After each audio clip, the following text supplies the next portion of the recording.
This afternoon we're providing an opportunity for you to discover something you really need to know about. So I encourage you to listen well and listen carefully. What I'll talk about concerns your body and your mind because, that's it. That's our world.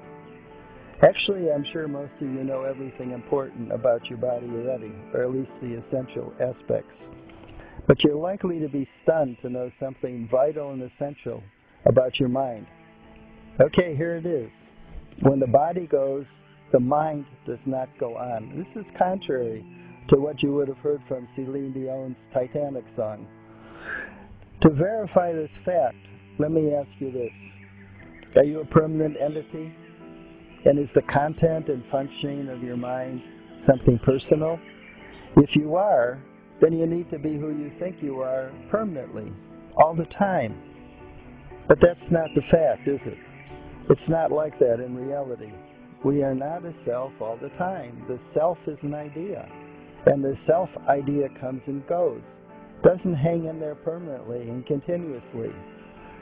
Allow me to explain this to you. The self idea operates in a particular way.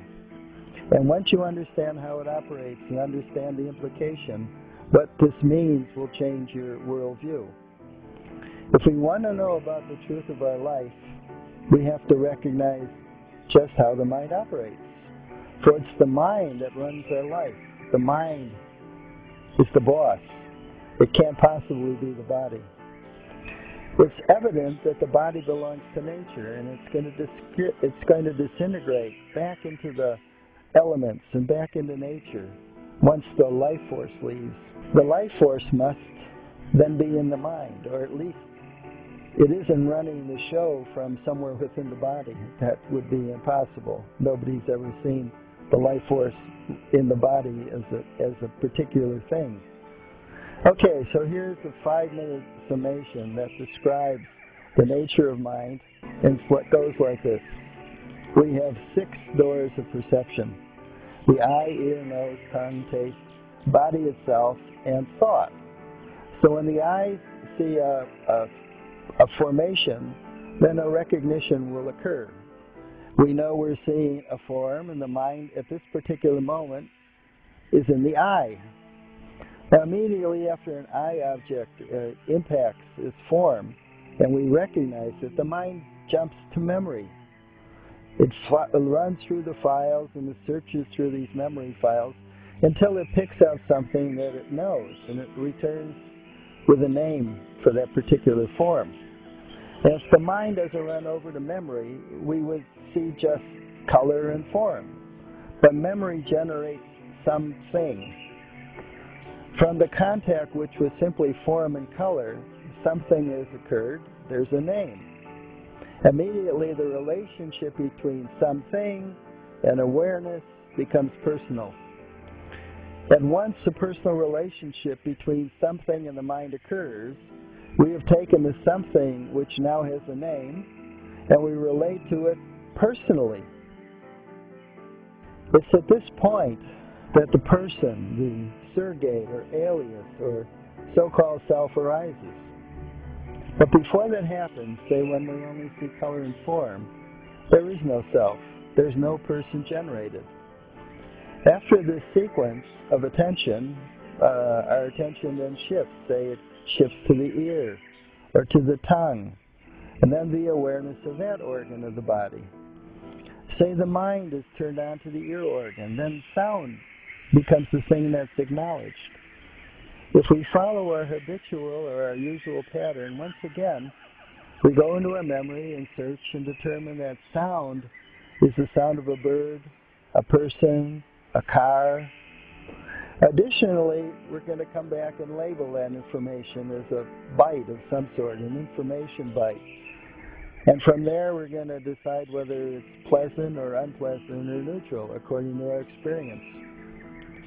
Now that memory has fished out that soundtrack, just like it fished out images when the eye was the active aspect of our world of perception, and something again arises. In the next instantaneous frame of the sequence, we relate to that object as something personal, and then the self again arises. Now all this is happening at blinding speed, because as the mind flits along from one door of perception to another, from contact to memory, and once memory has done its duty, and then it drives on to this surrogate sense of being a person or being me or a self. We can call it the waiting to arise self. This self switches on and off, and it relates to that memory packet personally. So when it's switched on, then we get the sense that we're living in the world as a self. And we're living in the world through the contact with the eye or ear, nose, taste, body, or thought. Now this is a situation that's constantly occurring as long as we're alive. If your memory files and search engine are working, you can remember something. Something with a name is going to arise, or perhaps it's something unknown, something nameless. When something unknown arises, that means we can't match it with something. Memory doesn't know it, but it still becomes something. It becomes something unknown or strange that goes in the file under that name. So I ask you to reflect on this for a moment, for this is a process that's been going on your whole life, hundreds of thousands of times. Depending how old you are, it could be as many as 1 million by now. But each time you've overlooked, you've misapprehended exactly what's going on. You've allowed the self to become personal. The idea of self, instead of being an idea, becomes a reality. At the cognition end of the cycle or the sequence comes the idea of self. That's where it arises. It's in a waiting mode. It exists as a kind of energy cloud of accumulated synapses and is reborn at the end of the transaction that I've been describing, at the end of the process of mundane awareness. The profound aspect I'm highlighting and talking to you about is the idea of self as a thing that comes and goes. It's not something living. It's a mechanism that arises and passes away. It arises and passes away with each and every contact to which we cling to and to which we relate to as the self. From the trigger mechanism of contact, memory is initiated and the name thing moves in and into an intimate relationship with the waiting in the wings idea of a continuous self. That is the idea of self. It lights up as it contacts something and then switches off just as fast as it lights up. It seems or appears to be continuous, like a light bulb or a fluorescent light, which appears to emit a constant aura of light. But it's not like that. It's not constant at all. It's blinking on and off faster than we can catch it. The light from the bulb is transitory, just as the connection of the idea of self to something is transitory as well. This is the critical insight that our meditation leads us to. Apart from the nebulous piece of consciousness which displays the idea of self, there's no one there. No one is the natural condition. Now, I haven't presented this to you to try and convince you that the idea of self is merely a contrived, seeming condition which activates the habitual notion of self. If you're seeing the mind as permanent, not as something that arises and passes away in nanoseconds, you're not seeing things as they are. You're not seeing the reality. If you believe that after the body fails, which it will, that a permanent mind is going to go on somewhere or will continue to abide in the way you think it is right now, or you hold some other idea that believes the notion that the mind is permanent, you're being deceived and being deluded.